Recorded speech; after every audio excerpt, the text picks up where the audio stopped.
नमस्कार। आज के इस एक्सप्लेनर में आपका बहुत बहुत स्वागत है। आज हम एक ऐसे टॉपिक पर बात करने वाले हैं जिसका सीधा असर हम सबकी रोज़मर्रा की ज़िंदगी पर पड़ रहा है। आज हम एक अहम कड़ी को जोड़ेंगे, हमारे घर की रसोई के बजट से लेकर दुनिया भर में चल रही जियोपॉलिटिक्स यानी भू राजनीति तक। और हाँ, हम यहाँ किसी भी राजनीतिक पक्ष या विचारधारा की बात नहीं करेंगे। हमारा पूरा फोकस सिर्फ तथ्यों और डेटा पर होगा, ताकि हम समझ सकें कि दुनिया के किसी कोने में होने वाली हलचल हमारी जेब कैसे ढीली कर रही है। तो चलिए सीधा मुद्दे पर आते हैं। जरा इस नंबर पर गौर कीजिए, 35.28%। ये कोई छोटा मोटा आंकड़ा नहीं है।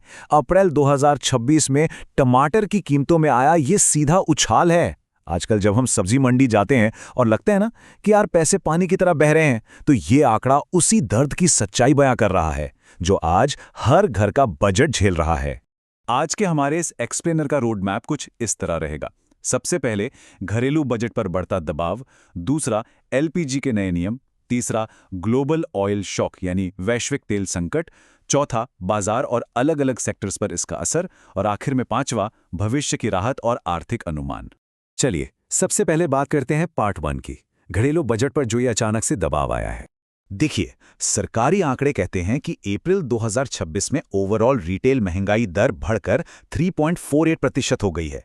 लेकिन जो चीज़ इसे सबसे तेज़ी से ऊपर खींच रही है वो है हमारी फूड इन्फ्लेशन यानी खाने पीने की चीज़ों की महंगाई, जो 4.20% तक पहुंच गई है। इसका सीधा और सरल मतलब यह है कि हमारी जो आम भारतीय थाली है ना, वो अब पहले के मुकाबले पूरे 2% महंगी हो गई है। और बात सिर्फ टमाटर पर ही खत्म नहीं होती। फूल गोभी को ही ले लीजिए, उसकी कीमतों में भी 25.58% का उछाल आया है। अब आप सोचेंगे कि ये तो गर्मियों की लू का असर है, लेकिन ऐसा बिल्कुल नहीं है। ताजी सब्जियों के अलावा हमारे रोज़मर्रा के पैकेट बंद सामान जैसे कि बिस्कुट और खाना पकाने का तेल, ये सब भी लगातार महंगे होते जा रहे हैं। अब यहाँ सबसे दिलचस्प और हैरान करने वाली बात यह है, जो बड़ी एफएमसीजी कंपनियां हैं जैसे ब्रिटानिया वगैरह, उन्हें ईंधन और पैकेजिंग की लागत में 20% के भारी उछाल का सामना करना पड़ रहा है। जाहिर सी बात है, जब ट्रांसपोर्टेशन और कच्चे माल का खर्च इतना बढ़ जाएगा तो कंपनियां ये बोझ अपनी जेब से तो भरेंगी नहीं, वो सीधा इसे हम ग्राहकों की तरफ मोड़ देती हैं। अब आते हैं पार्ट 2 पर, एलपीजी को लेकर सरकार के नए नियम। मई 2026 से घरेलू एलपीजी सिलेंडरों के लिए कुछ बहुत ही सख्त नियम आ गए हैं। अब हर ग्राहक के लिए ई-केवाईसी वेरिफिकेशन पूरा करना एकदम जरूरी हो गया है। इसके अलावा जिन घरों में पीएनजी यानी पाइप वाली गैस है, उन्हें अपना एलपीजी सिलेंडर सरेंडर करना ही होगा। और हाँ, डिलीवरी के वक्त ओटीपी देना भी अब अनिवार्य है। असल में ये सब इसलिए किया जा रहा है ताकि डुप्लीकेट कनेक्शंस रोके जा सकें और लोग पैनिक में आकर जो फालतू गैस जमा करने लगते हैं उस पर ब्रेक लग सके। पर सवाल यह है कि सरकार को इतनी सख्ती करने की जरूरत क्यों पड़ी?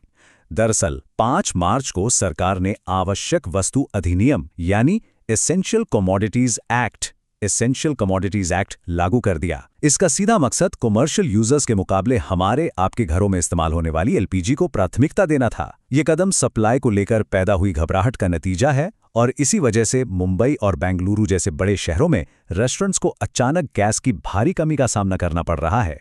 लेकिन यह सप्लाई की समस्या आखिर शुरू कहां से हुई? यहीं से हम आते हैं पार्ट 3 पर, वैश्विक तेल संकट, जो इन सब की असली जड़ है।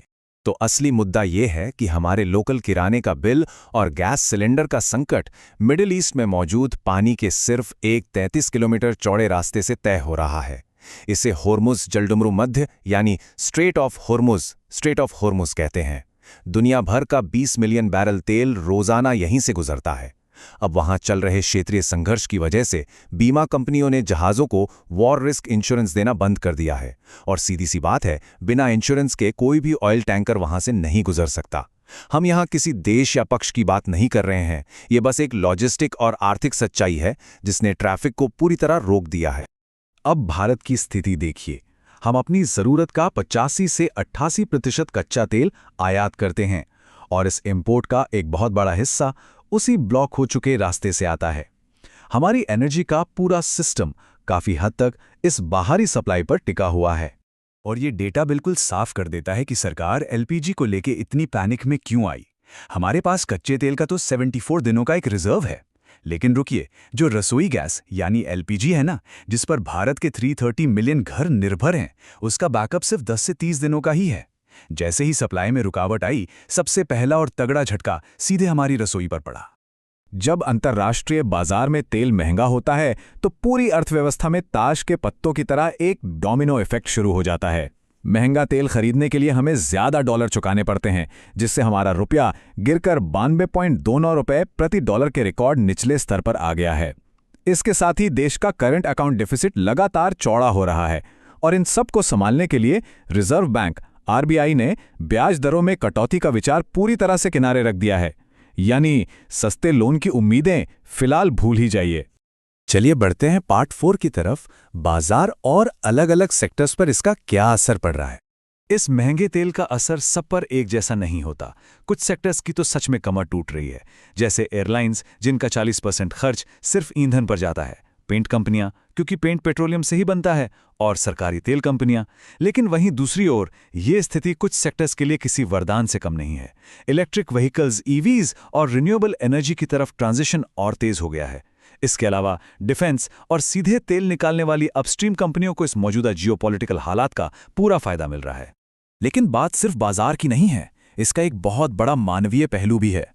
आपको पता है, खाड़ी देशों में हमारे करीब 9 मिलियन यानी 90 लाख भारतीय काम करते हैं। भारत में आने वाले कुल रेमिटेंस यानी जो पैसा वो घर भेजते हैं का 38% हिस्सा सिर्फ गल्फ देशों से आता है, और हमारा 13% एक्सपोर्ट भी इन्हीं देशों को जाता है।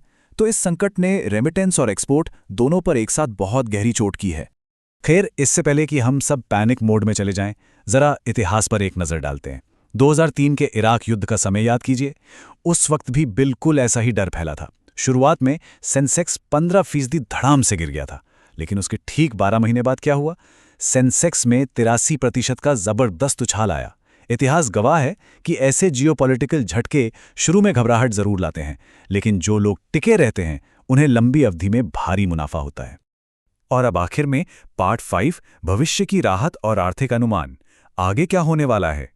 इस भारी दबाव के बीच State Bank of India (SBI) research का ये डेटा देखकर थोड़ी राहत मिलती है। उनका अनुमान है कि आने वाले वित्तीय वर्ष यानी FY26 में महंगाई दर गिरकर 1.8% पर आ जाएगी और FY27 में 4.4% रहेगी। ये साफ इशारा है कि आने वाले समय में हमारा इकोनॉमिक सिस्टम धीरे धीरे स्थिर हो जाएगा। और ये स्थिरता आएगी कैसे? स्टैंडर्ड चार्टर्ड ग्लोबल रिसर्च की ये बात बहुत अहम है। उनका कहना है कि GST दरों के युक्तिकरण और प्रक्रिया में सुधार से हमारी GDP 0.16% तक बढ़ सकती है और सालाना महंगाई 40 से 60 बेसिस पॉइंट्स तक कम हो सकती है। आसान भाषा में कहें तो सरकार के ये घरेलू टैक्स रिफॉर्म्स बाहर से आ रही इस महंगाई के खिलाफ एक मजबूत ढाल का काम करेंगे। तो इन सब बातों को जानने के बाद एक जागरूक नागरिक और इन्वेस्टर के तौर पर हमारा एक्शन प्लान क्या होना चाहिए? पहला, डराने वाली न्यूज़ हेडलाइंस के बजाय सिर्फ कच्चे तेल की कीमतों पर नजर रखिए।